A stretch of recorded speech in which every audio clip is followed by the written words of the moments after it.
Saya percaya kita sudah sedia untuk mendengar firman Tuhan. Amin. Pada hari ini, firman Tuhan yang saya ingin sampaikan bertajuk menjadikan keselamatan sebagai milik yang pasti. Sekali lagi, tajuk firman Tuhan pada siang hari ini adalah menjadikan keselamatan. Keselamatan itu kita terima Yesus, selamat. Menjadikan keselamatan sebagai milik yang pasti.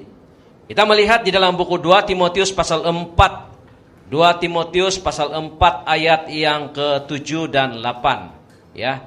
Di dalam 2 Timotius pasal yang ke-4 ayat 7 dan 8 dikatakan sama. Aku telah mengakhiri pertandingan yang baik, aku telah mencapai garis akhir, kata Paulus ya. Dan aku telah memelihara iman. Sekarang telah tersedia bagiku mahkota kebenaran yang akan dikaruniakan kepadaku oleh Tuhan, hakim yang adil pada harinya. Tetapi bukan hanya kepadaku, melainkan juga kepada semua orang yang merindukan kedatangannya. Katakan amin. Rasul Paulus berkata di sini bahwa dia telah mengakhiri pertandingan yang baik dan mencapai garis akhir, dan aku telah memelihara iman. Sampai akhirnya dia berani berkata dengan sangat yakin bahwa saya telah mengakhiri pertandingan yang baik dan tersedia, begitu yakin dia, tersedia upahku di surga karena dia mengakhiri pertandingan dengan baik. Jadi tajuk firman Tuhan hari ini adalah menjadikan keselamatan yang pasti. Karena ada orang yang menerima Yesus, tetapi penghujung dia tidak selamat. Sedangkan Paulus, dia menerima Yesus sebagai juru selamat, hidupnya diwarnai dengan kehidupan yang benar, dan dia dengan yakin berkata, aku telah mengakhiri pertandingan yang baik dan telah tersedia upahku di surga. Amin. Sepatutnya bagi kita, orang yang percaya pada Tuhan, mesti ada iman seperti itu. Jangan orang cakap, kau yakin masuk surga? Enggak tahu lah itu kalau saya masuk surga. Nasib-nasib saja. Bukan begitu. Mesti ada keyakinan seperti Paulus ya. Ada seorang ya anggota gereja kah apa saya tidak tahu, tapi dia orang Kristen. Dalam satu forum di Indonesia ya, di YouTube saya nampak ya, dia bertanya kepada pembicara Kristen ini, pendeta. Dia berkata, Pak Pendeta, ada satu pertanyaan. Iya, kalau saya sudah menerima Yesus sebagai juru selamat, ya, dan saya berbuat dosa setelah menerima Yesus sebagai juru selamat, adakah saya selamat masuk surga? Dan pendeta ini bijak. Dia bilang keselamatan itu percuma. Yesus telah mati di atas kayu salib untuk menebus. Dan keselamatan itu adalah kekal kita terima. Tetapi bagi yang sengaja berbuat dosa dan tidak bertobat, keselamatan itu akan diambil daripada kehidupan dia. Boleh paham sekarang? Jadi keselamatan yang kita terima itu, lalu kita sengaja berbuat dosa dan masih belum bertobat. Apabila saudara kena langgar lori besok, mati karena stroke, keselamatan tidak ada pada kita. Lalu kita mati dalam dosa, bukan mati dalam pertobatan. Kalau mati dalam pertobatan, karena cancer, karena stroke, apa saja, tapi mati dalam pertobatan, seperti Paulus, aku yakin upahku menantiku di surga. Amin. Tetapi bagi yang berdosa, jangan harap yakin masuk surga. Karena dalam buku Ibrani pasal 10 ayat 26 sampai 31, pancarkan di sana. Di dalam buku Ibrani pasal 10 ayat 26 sampai 31. Sebab jika kita sengaja berbuat dosa sesudah memperolehi kebenaran, maka tidak ada lagi korban untuk menghapus dosa itu. Terusnya, tetapi yang ada ialah kematian yang mengerikan, akan penghakiman dan api yang dahsyat, yang akan menghanguskan semua orang durhaka. Wah, dia punya api dahsyat, Alkitab cakap. Yang menghanguskan setiap orang durhaka. Siapa yang disebut durhaka ini? Yaitu orang yang pernah menerima Yesus sebagai juru selamat, tetapi mempermain-mainkan kebenaran itu sendiri. Tidak hidup dalam kebenaran. Tetapi yang, sekali lagi, mana tadi itu. Tetapi yang ada ialah kematian yang mengerikan, akan penghakiman dan api yang dahsyatnya akan menghanguskan semua orang durhaka. Seterusnya, jika ada orang yang menolak hukum Musa, ia dihukum mati tanpa belas kasihan atas keterangan 2 ataupun 3 orang saksi. Seterusnya, betapa lebihnya berat hukuman yang harus dijatuhkan atas dia yang menginjak-injak anak Allah, yang menganggap najis darah perjanjian, yang menguduskan, yang menghina roh kasih karunia. Lihat baik-baik ya, kasihan. Itulah saya cakap, penginjilan yang paling besar ada di dalam gereja sendiri. Kenapa? Ada banyak gereja, ada salib, mengaku dibaptis, mengaku menerima jamuan kudus. Bahkan ada gereja yang dibaptis ataupun menerima jamuan kudus untuk pertama kali ataupun dibaptis mereka buat satu perayaan minum tapai untuk merayakan yang dia baru kena baptis. Betul kan? Betul. Minum untuk merayakan dia baru kena baptis ataupun dia baru menerima jamuan kudus. Wah, ini satu penghinaan kepada Yesus. Saya dengar satu kabar, ini betul ini, di kampung kami. Di gereja, di luar gereja mereka buat satu pondok minum-minum, menghina Tuhan. Orang yang kuat minum ini tergelincir dan paha dia patah. Karena mabuk-mabuk. Saya rasa Tuhan akan sedang menghukum tempat itu. Di gereja, di luar gereja. Dia bilang, jangan kita buat di gereja. Buat sulap saya dekat gereja. Kita mabuk-mabuk. Tapi Tuhan melihat. Betul kan? Tuhan melihat. Jangan mempermain-mainkan kasih karunia Tuhan. Jadi orang yang menerima Yesus jangan bilang, saya akan selamat selama-lamanya. Lalu kita sengaja berbuat dosa dan tidak bertobat pada dosa kita, penghakiman Tuhan akan turun dalam hidup kita. Itulah sebabnya mengapa kita mesti hidup dalam kebenaran. Amin. Kalau kita hidup dalam kebenaran, dalam kesucian hidup, mati besok pun tidak ada masalah. Kau jatuh di gaun pun tidak ada masalah.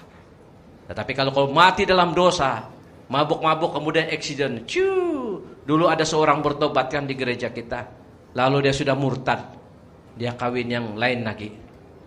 Dia balik daripada perkawinan di Tambunan, jatuh, accident, jalan Tambunan. Di mana dia pergi sekarang?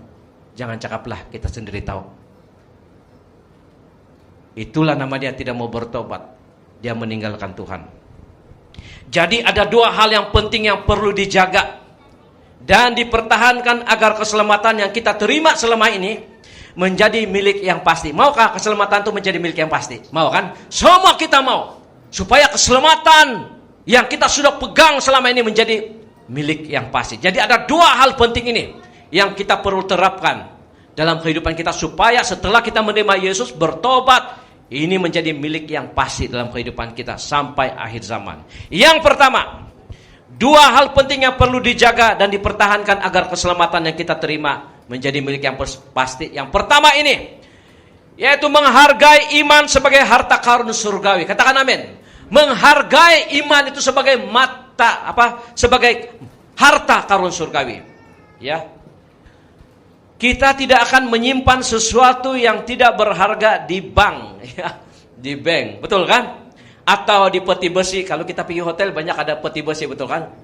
Saya tidak pernah simpan duit saya di sana, walaupun ada peti besi besar kecil. Buat apa? Saya bilang tiada harta di sana, ya. Tapi setiap hotel lah ada peti besi, betul kan? Baik, kalau ada pergi balik balu ada peti besi kan di sana. Saya harap kau simpan baju batik.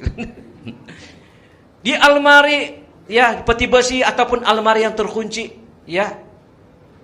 Adakah di antara kamu yang menyimpan di peti besi, di bank, ataupun di almari yang terkunci, benda-benda seperti selipar buruk yang sudah kena pakai, penyapit kuku di bank, sisi rambut, taruh di peti besi, sisi rambut. Nggak ada kan? Ataupun nut itu apa? Yalah, screwdriver untuk motor. Taruh di peti besi sana. Mulau. Tetapi di sini Alkitab mengajar kalau keselamatan itulah harta kita terbesar. Dalam Injil Matius pasal 13 ayat 44 sampai 46. Injil Matius pasal 13 ayat 44 sampai 46. Pancarkan di sana.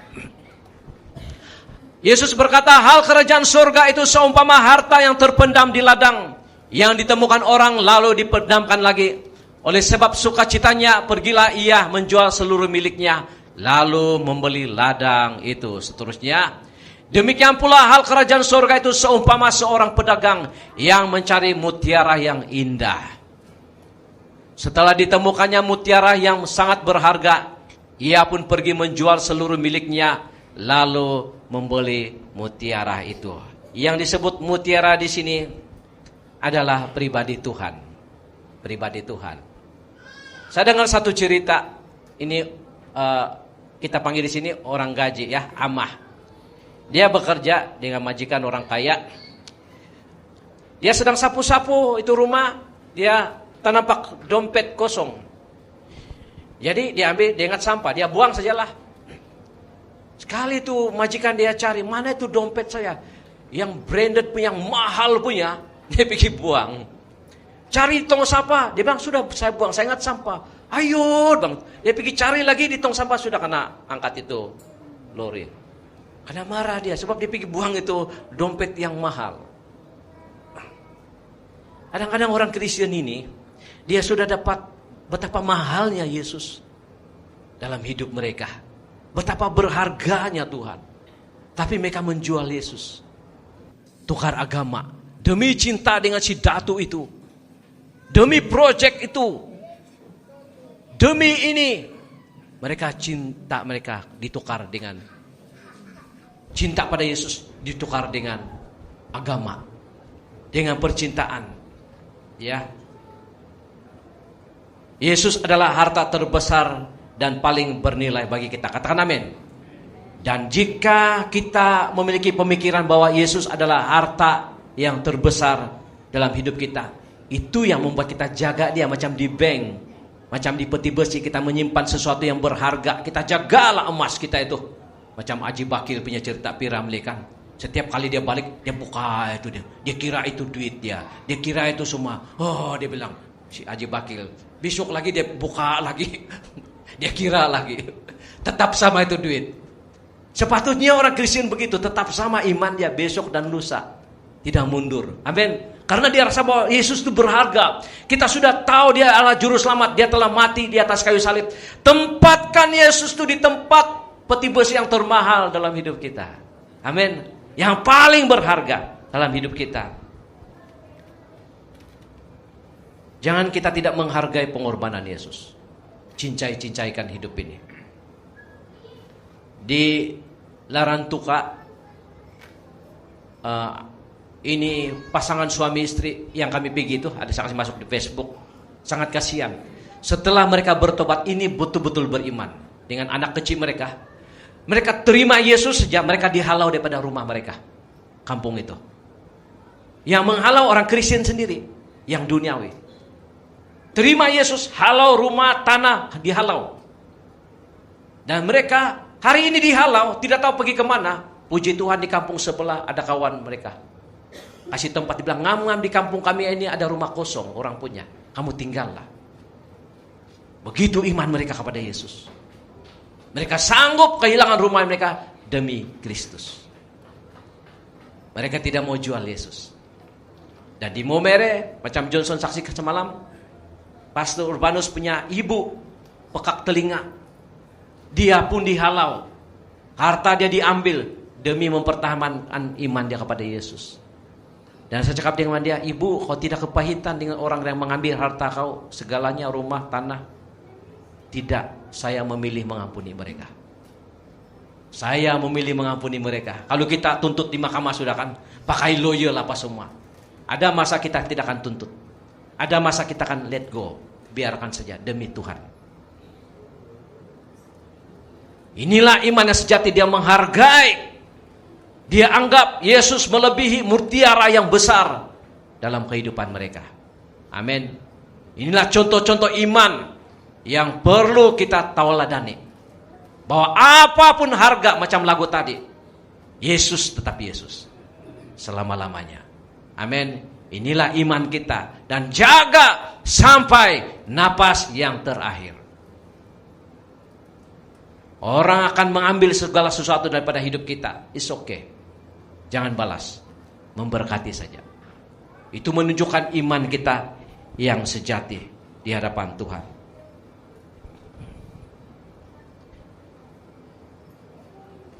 Saya dengar seorang pemimpin, ini kisah benar ya.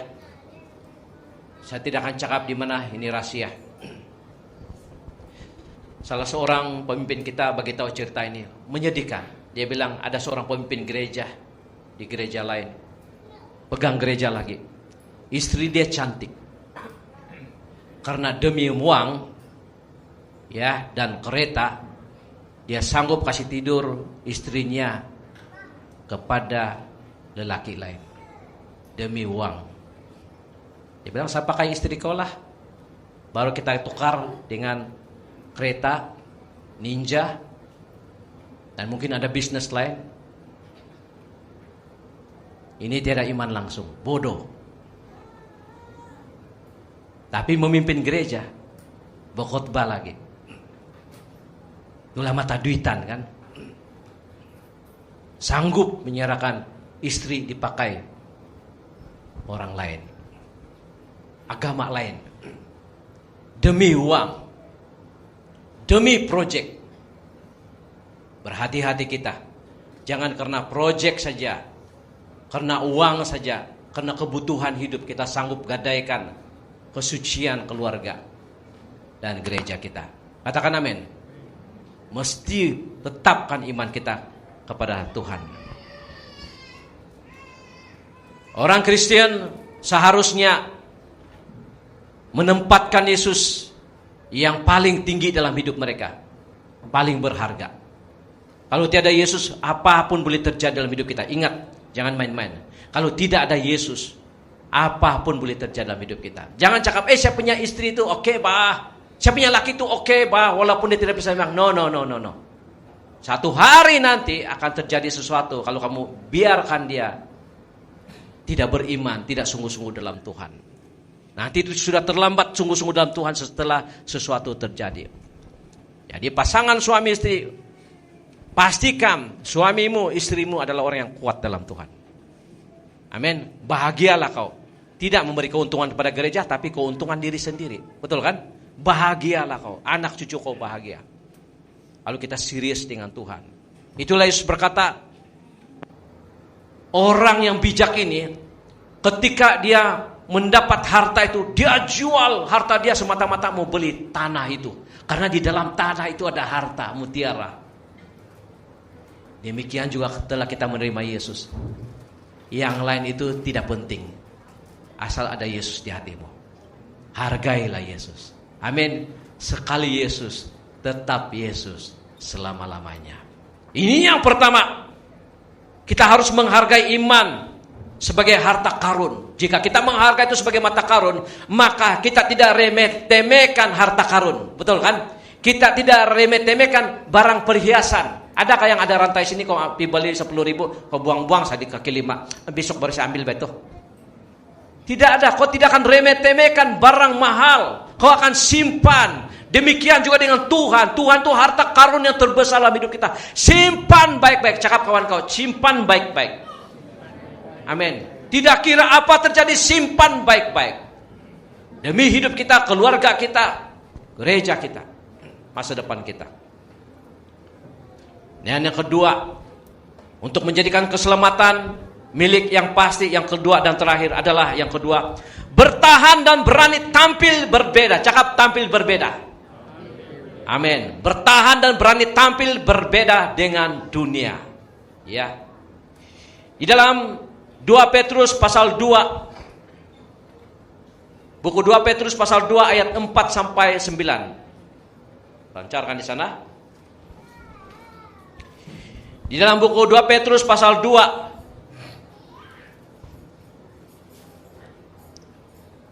Ayat 4 sampai 9 dikatakan sana, sebab jikalau Allah tidak menyayangkan malaikat-malaikat yang berbuat dosa, tetapi melemparkan mereka ke dalam neraka, dan dengan demikian menyerahkan mereka ke dalam gua-gua yang gelap untuk menyimpan mereka sampai pada hari penghakiman. Nah, sekarang malaikat yang sudah dihukum tuh belum ada di neraka lagi. Ya, neraka masih kosong. Ya. Tetapi ditempatkan satu tempat, dan saya terkejut, dia cakap gua-gua yang dalam. Jadi hati-hati kalau kau pergi masuk gua-gua yang dalam. Kalau terjumpa malaikat maut di sana, shalom bilang. Karena ada beberapa tempat di dunia ini yang gua dia punya jurang terlalu dalam, dan saya percaya mereka ditempatkan di tempat-tempat begini tetapi terikat, tidak boleh keluar karena Tuhan sudah menghukum mereka sementara waktu di tempat itu. Terikat. Ya, ada satu tempat yang disebut di Siberia, lubang terdalam, dan akhirnya dihentikan untuk mereka bur tempat itu karena ada suara-suara yang mengerikan. Dan kita tidak tahu bahwa di sanalah tempat malaikat-malaikat yang telah memberontak kepada Tuhan. Kita tidak tahu. Tapi yang kita tahu itu masih di bumi, di gua-gua di bumi ini, tempat-tempat yang terdalam, tergelap di muka bumi. Ada banyak kan? Bahkan di tengah lautan pun ada yang lautan ada tiba-tiba boleh bocor. Apa panggil itu? Ada kan, kamu nampak itu kan? Di dalam laut sendiri itu ada air lagi, ada lubang lagi. Tapi itu laut tidak pernah habis dia punya air, ada lubang lagi di sana.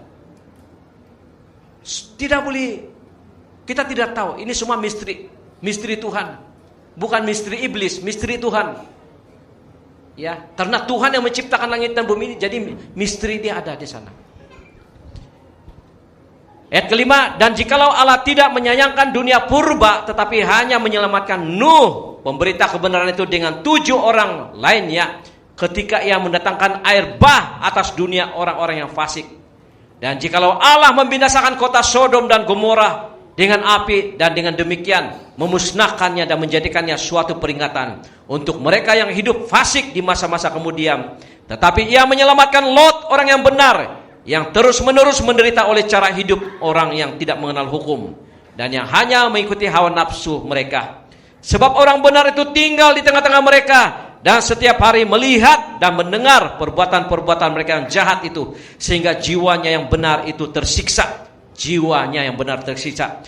Maka nyata bahwa Tuhan tahu menyelamatkan orang-orang saleh dari pencobaan, dan tahu menyimpan orang-orang jahat untuk disiksa pada hari penghakiman. Nah, dunia dan orang-orang yang sukses di luar sana mengajar kita, jika mau berhasil di dunia, kita perlu berani. Betul kan? Mereka selalu cakap begitu kan?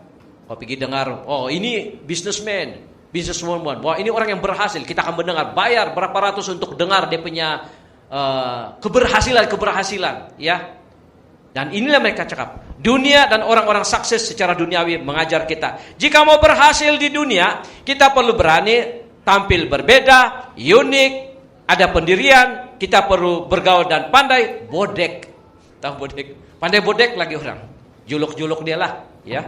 Puji-puji dia. Dekati bos-bos, dekati orang-orang yang berpengaruh, maka kau akan berhasil. Halo? Ini dunia ya. Tapi tidak demikian dalam kebenaran. Kita memang diajar perlu berani dalam kebenaran, mengajar keberanian. Tampil berbeda kita diajar juga. Unik kita diajar juga. Ada pendirian, tetapi sesuai dengan kebenaran. Katakan amin. Sesuai dengan kebenaran, bukan mensesuaikan dengan pola dan cara dunia. Bukan mensesuaikan dengan pola dan cara dunia. Kalau kita mensesuaikan dengan pola cara dunia, mungkin berhasil sedikit saja. Tapi lepas itu maut. Ya. Tidak ada apa-apa di tempat itu. Memang kita semua suka kalau boleh, kita boleh hidup rukun, damai, menyenangkan semua orang tanpa tekanan di sekolah, di tempat kerja. Betul? Tapi sebagai anak Tuhan, kenyataannya tidak demikian. Kenyataannya tidak demikian. Kenyataannya, kalau kau mengamalkan kebenaran, kau akan diejek di sekolah oleh kawan-kawan. Dia bilang kau tidak sama. Ada seorang, kita punya anggota gereja dulu, dia punya bos bawa pergi clubbing. Dia bilang, minum. Saya bos kau. Bos, tidak boleh, kau minum. Dia bilang dia tidak mau. Dia keluar. Kalau mau bisnis, minum. Inilah dunia. Kalau mau bisnis, ikut kami. Kau masuk clubbing, kau ikut sama. Inilah dunia. Tetapi sebagai anak Tuhan, itulah sejak kita akan alami tekanan, kita akan dituntut mau jadi seperti dunia. Tetapi Alkitab berkata, yang bertahan akan selamat. Dan dikatakan Lot dan Nuh tekanan setiap hari. Semua kita suka happy, betul kan? Damai. Tidak ada suka tekanan. Itulah banyak orang ikut kelompok sel di gereja sebab dia tidak mau campur orang dunia. Silap-silap, jangan kamu semua full time ya. Tapi Lot dengan Nuh dikatakan jiwa mereka stres, tertekan. Setiap hari mereka hidup di kalangan orang dunia. Setiap hari bila kau pergi kerja ataupun jiran kau duniawi, kau akan tekanan. Ada kematian, ada tekanan. Ya, ada perkawinan, ada tekanan. Kau pergi bekerja, ada tekanan. Kawan-kawan, kau tidak macam kami, dia bilang. Saya masih ingat anak saya waktu SMK Bahang. Dorang tanya satu pertanyaan, sebab lagu-lagu si Bridget rohani saja. Ada satu lagu duniawi yang kau tahu? Tidak. Terkejut mereka. Kau tidak tahu satu lagu duniawi? Tidak. Kristen yang cakap nih. Jangan-jangan ada Kristen di sini banyak lagu duniawi dia tahu daripada lagu rohani. Jangan begitu. Saya terkejut itu kalau begitu. Pengsan saya di sini. Lebih baik kamu banyak lagu rohani. Katakan amin. Coba kau jeling-jeling kawan kau sekejap. Nanti lagu Sonsoluyon pula. Kita dua ya. Jambatan Tamparole. Banyak lagu rohani. Kau tengok Lot dan juga siapa di sini? Nuh. Dia bilang mereka happy kah tiap hari? Tidak. Kita suka happy kan, betul kan? Tapi Lot dengan Nuh telah memberi contoh. Mereka tertekan, jiwa mereka merana. Sebab mereka berada di lingkungan. Semua cakap lingkungan. Ini yang kita tidak suka, berada di lingkungan dunia. Tapi harus ada. Karena menunjukkan iman kita. Kita yang mempengaruhi mereka, bukan dunia yang mempengaruhi kita. Kalau kita tampil berbeda, berani tampil berbeda dalam kebenaran, walaupun dianiaya, dikritik, sebenarnya kita dipercaya.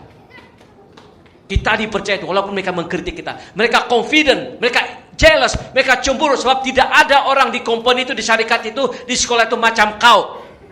Mereka jealous, kau begitu bagus. Mereka jealous, mereka mau supaya kau join mereka. Jadi gagal, jadi gangster, jadi duniawi. Kalau kau sudah join, habislah apa yang kau dapat selama ini di hadapan Tuhan. Pertahankan itu. Dan orang hanya percaya, bahkan bukan hanya di gereja, di masyarakat, di negara pun orang mencari orang yang, di manakah orang yang tidak rasuah? Kita berdoa, orang yang tidak rasuah sebagai pemimpin, tapi banyak juga rasuah. Apa terjadi? Sebab mereka belum mengenal Tuhan. Kita berdoa ada orang jujur di tempat kerja, tapi sebenarnya itu ada dalam gereja, diajar di gereja. Amin. Dunia tidak dapat memberi kejujuran, kesetiaan, kesopanan, harga diri hanya melalui Kristus dalam gereja. Itulah gereja mengajar hal-hal yang benar, hal-hal karakteristis, ya. Kehidupan yang baik, yang sopan, etik, supaya hidup kita berguna di luar sana. Amin. Dan saya percaya sebagai anak Tuhan, kalau kita amalkan firman Tuhan, banyak di antara kamu akan dipromot, dipercaya, di masyarakat, di tempat kerja, di sekolah. Kamu akan dipromot, kamu akan diberkati. Bahkan orang akan meluahkan masalah-masalah mereka. Mereka akan cari orang yang boleh dipercaya. Amin. Bukan orang lain. Kekalkan iman kamu kepada Tuhan. Oleh sebab itu, menjadikan keselamatan sebagai milik yang pasti. Yang pertama adalah menghargai iman sebagai harta karun surga, menghargai Yesus. Dan yang kedua, yang terakhir adalah bertahan dan berani tampil berbeda dengan dunia ini. Apabila kita berani tampil berbeda dengan dunia ini, ya, saudara akan dipuji oleh majikan kau, percayalah, oleh kawan kau. Mereka akan respect kau. Ya, kau akan dipercaya, kau akan diberkati oleh Tuhan. Oleh sebab itu saya tutup dengan ini. Sampai napas yang terakhir. Sampai napas yang terakhir. Pertahankan iman. Hargailah Yesus sebagai mutiara yang berharga dalam hidup kita. Ingat ini saja. Rantai emas kau tidak akan buang di kaki lima. Tapi kau simpan di almari, kau kunci. Ataupun di tempat yang berharga. Dan selalu kau pergi tengok itu. Demikian juga Tuhan. Kita hargailah Yesus dan jangan jual Yesus demi harta, demi proyek, demi percintaan. Amin. Yang kedua, yang terakhir adalah bertahan dan berani tampil. Kau kena ejek tidak apa? Karena kau ini tidak sama macam kami, tidak syok lah, bukan kawan lah, kau tidak minum, tidak mabuk, tidak main judi lah. Ngam lah kita punya ini, oh susah lah masih mau cakap sama bos ini, kasih promote kau, kasih angpau kau tahun ini sebab kau tidak macam kami lah. Oh ini betul ya, teruskan saja bilang. Tapi yang kasih promote kita adalah Yesus. Yang kasih promote kita Yesus. Dia sendiri berbicara kepada bos itu, jangan bodek bos kau, jangan juluk-juluk dia, ya, tidak payah. Kau jujur saja dalam pekerjaan kau, satu hari nanti kau akan diangkat oleh Tuhan. Itulah banyak orang Kristen tidak berhasil sebab mereka tidak jujur. Dan hari ini kejujuran membuatkan kita diberkati oleh Tuhan. Amin. Kita akan tutup. Kita beri tepukan pada Yesus Kristus.